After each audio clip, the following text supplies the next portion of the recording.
You అనే universal set ఇచ్చేసాడు, ఏ అనే ఇంకో సెట్ ఇచ్చాడు. అయితే పై డాష్ ఇంటర్సెక్షన్ ఆఫ్ ఏ ఎంత అవుతుంది అన్నాడు. ఓకేనా? సో జాగ్రత్తగా చూడండి. పై డాష్ అంటే ఏంటి?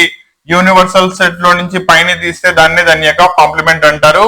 Intersection of A, universal set లో నుంచి నల్ సెట్ ని తీసేస్తే మళ్ళీ ఏమొస్తుంది నీకు? యూనివర్సల్ సెట్ వస్తుంది.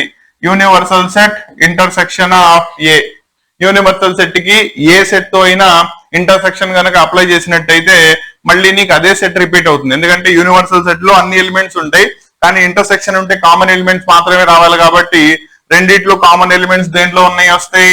ఏలో ఉన్నాయి వస్తాయి. కాబట్టి దీని ఆప్షన్ ఎంత? ఏ. కరెక్ట్. నీ కరెక్ట్ ఆప్షన్ ఏది కరెక్ట్ అవ్వాలి? C will be your correct answer అయ్యి ఉండాలి. ఓకేనా? సో ప్రాపర్టీస్ అన్ని క్లారిటీ వస్తుందా?